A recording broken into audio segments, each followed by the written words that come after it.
செங்கோல் மீடியா பார்வையாளர் அனைவருக்கும் வணக்கம். நேற்றோடு வேட்புமனு தாக்கல் முடிஞ்சிடுச்சு.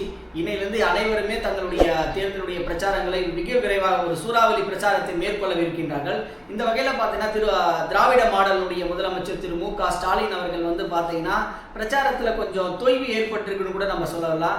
ஏன்னா அவர் எல்லா இடங்களும் சென்ற இடங்களெல்லாம் அவர்கள் சாதனைகளை பற்றியும் தமிழகத்தினுடைய தமிழகத்தினுடைய நிதி நிலைமைகளை பற்றி பேசுவதற்கு தவிர்த்து விட்டு முழுக்க மத்திய அரசாங்கத்தையும் பிஜேபியை மட்டுமே அவர் குற்றம் சாட்டி பேசிக்கொண்டு தான் அந்த பிரச்சாரத்தை முன்வைக்கிறாரே தவிர உண்மையான ஒரு முற்போக்கு வகையான தமிழகத்தை மேம்படுத்துவதற்கான நலத்திட்டத்துள்ள பிரச்சாரத்தை எடுத்து வைக்க தவறிய இந்த சூழ்நிலையில பார்த்தீங்கன்னா அதிமுகவினுடைய முதலமைச்சர் வேட்பாளர் பார்த்தீங்கன்னா இபிஎஸ் அவர்கள் இன்னைக்கு தேர்தலுடைய பிரச்சாரத்தில் இறங்கி அடித்துட்டு இருக்கிறாருன்னே நம்ம சொல்லலாம். குறிப்பா நேற்று அவர் சொன்ன ஸ்டேட்மெண்ட்லாம் பார்த்தீங்கன்னா பால்டாயில் குடிச்சவங்களாம் இன்னைக்கு பிரச்சாரத்துக்கு வந்துட்டான்ற வகையில நேரடியாகவே அவர்களை தாக்கி பேசியிருக்கிறாரு. பிரச்சாரம் இல்லைங்க, பால்டாயில் குடிச்சதெல்லாம் பஞ்சு டைலாக் பேசுது.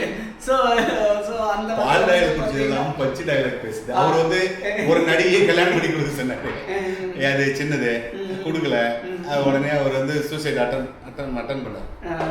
அது இப்ப அவர் சொல்றாரு பால்டாயில் குடிச்சதெல்லாம் பஞ்சு டைலாக் பேசுது. இன்னைக்கு ஒரு அதி தீவிரமான பிரச்சாரத்துல இபிஎஸ் அவர்கள் தன்னை முன்னிறுத்தி ஒரு போர்க்காலம் போல பிரச்சாரத்தை சூறாவளி பயணம் பிரச்சாரன்றது இபிஎஸ் ஐயா அவர்களுக்கு இது பொருத்தமா இருக்கும்.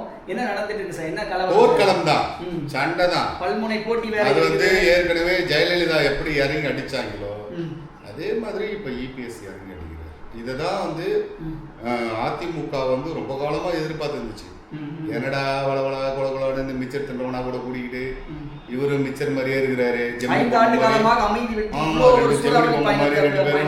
பிபி வச்சு நின்னுங்கிறாங்களே, இதனடா வேலைக்கு ஆகலை அப்படின்னு. அவரு இபிஎஸ் பத்தி எங்களுக்கு நல்லாவே தெரியும்.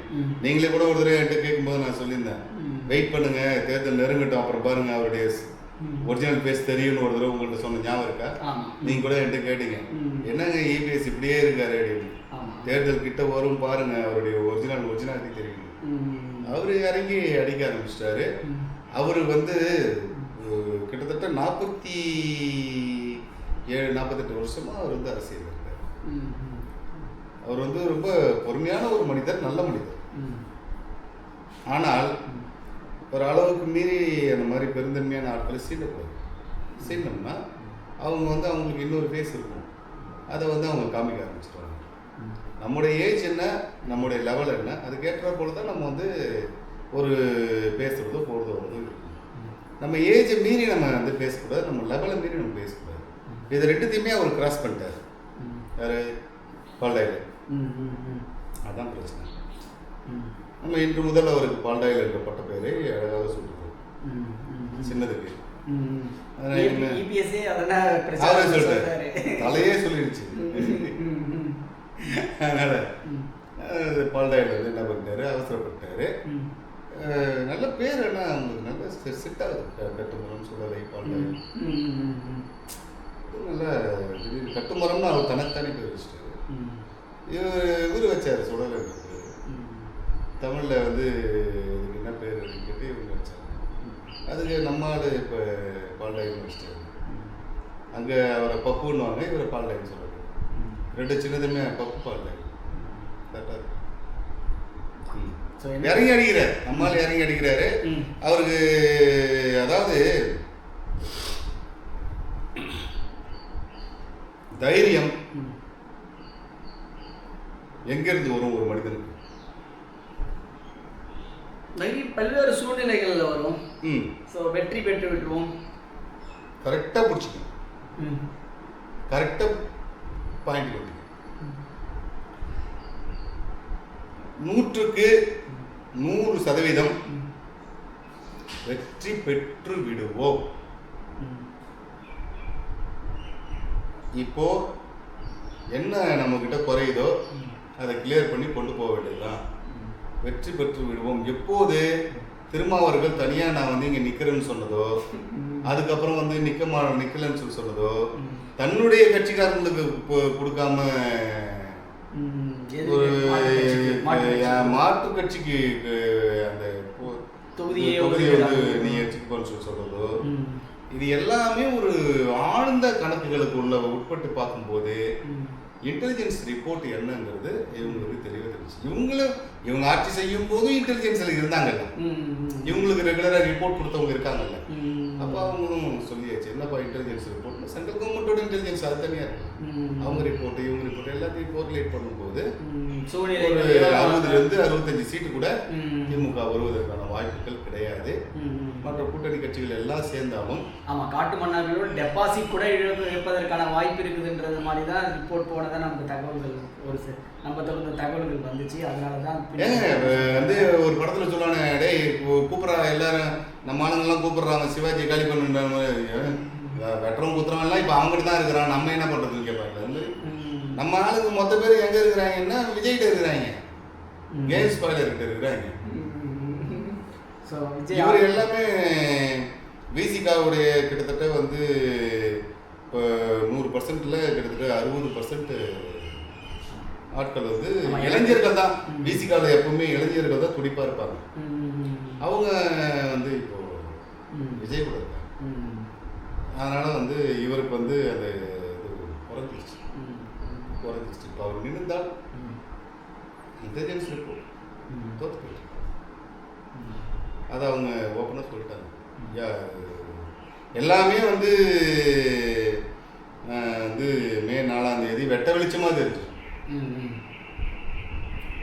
அன்னைக்கு வந்து எல்லாம் ஓப்பனாக தெரிஞ்சு. இன்னைக்கு நம்மளை யாரெல்லாம் இவங்க தப்பாக சொல்கிறாங்களோ, ஆனால் உங்களுக்கு தெரியும் 100 வியூஸ் 150 வியூஸ் கூட நமக்கு போகாது. ஆனால் பார்க்குறதெல்லாம் டாப் மோஸ்ட் கவராக இருக்கு. மறுநாளே நம்ம பேசுறது அங்கே ரிப்ளை ஆகும் சொல்லுவாங்க, பார்த்துருப்பீங்க. நான் பார்த்துருக்கோம். நம்மளுடைய பதிவுகள் அனைத்துமே அடுத்த நாள் வந்து பார்த்தீங்கன்னா அதனுடைய ரிஃப்ளெக்ஷன்ஸ் தான் வருது, நம்ம பார்த்துருக்கோம். ஆனால் வியூஸ் ரொம்ப கம்மி. பார்க்குறவங்க யாரும் எல்லாம் A கிளாஸ் மட்டும் தான் பார்க்குறாங்க. B class C class maximum D class பார்க்குறது. அதனால் வந்து பார்த்தீங்கன்னா நம்ம அதில் ஒரு வார்த்தை சொல்லியிருந்தோம், கஜானாவுக்கு பணம் போயிடும். அந்த வார்த்தையை EPS சொன்னார். நம்ம சொன்னதுக்கு ஒன்று EPS அவர்கள் வந்து அடுத்த நாளே வந்து சொன்னாரா? அதே மாதிரி இன்னொரு வார்த்தை ஒன்று வந்துச்சு பாருங்க. என்ன வந்துச்சு? இன்னொரு வார்த்தை நம்ம சொல்லியிருந்தோம், அது அப்படியே வந்துச்சு. என்னன்னா இப்போ நம்ம சொல்லக்கூடிய விஷயங்கள் எல்லாமே கண்டிப்பாக தேர்தலுக்கு பிறகு எல்லாராலும் புரிந்து கொள்ளப்படும். இவங்க சரியாக தான் சொன்னாங்க, ஏதோ அவங்க மனசில் தோணுனதெல்லாம் சொல்லலை, சரியாக தான் சொன்னாங்க. உண்மை பல நேரங்களில் கசப்பாக தான் இருக்கும். ஆனால் வந்து டைஜஸ்ட் பண்ணி தான் ஆகணும், நம்ம வேறு வழி இல்லை. ஏன்னா இந்த தடவை வந்து அரசியல் நிலவரம் என்பது முழுக்க முழுக்க முழுக்க முழுக்க என்டையர்லி டிஃப்ரெண்ட்டாக இருக்கு. ரொம்ப வசதியான மனிதர்கள் கூட நம்ம கிட்ட கேட்குறாங்க. சிஎம் சைடில் இருக்கக்கூடிய மிக நெருக்கமான சொந்தக்காரங்களாம் கூட நம்ம கிட்ட என்னப்பா நடக்குது, என்னப்பா வருமா கேட்குறேன்.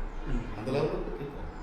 நம்ம வந்து சார் வரலாம், ஆனால் இவங்க ரொம்ப டேஞ்சர் இன் பொசிஷன், அதனால் கஷ்டம்தான். எல்லாத்தையும் விஜய் எல்லாத்தையும் காலி பண்ணிட்டாரு, மொத்தமாக கூடாரத்தை காலி பண்ணிட்டாரு.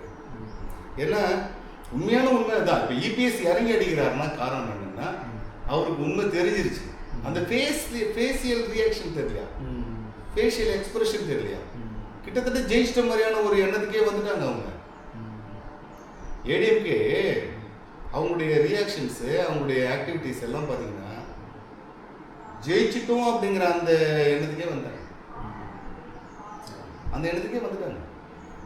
அதனால தான் அவங்க வந்து அந்த டப்பு டப்பு டப்பு டப்புன்னு இறங்கி அடிக்கிறாங்க. இன்னைக்கு பெல் அடிக்கும். சரிங்க, தகவலுக்கு நன்றி. ஸோ தேர்தல் பிரச்சாரத்தில் தடுமாறும் திமுக, அடித்து ஆடுகின்றது அதிமுக. முடிவுகளை என்னவென்று தேர்தல் முடிவுகள் தான் சொல்லும். பொறுத்திருந்து பார்ப்போம். உடனுக்குடன் தேர்தலுடைய கள நிலவரங்களை நீங்கள் தெரிந்து கொள்வதற்கு எங்களுடைய சேனலை மறக்காத சப்ஸ்கிரைப் பண்ணுங்கள். நன்றி, வணக்கம்.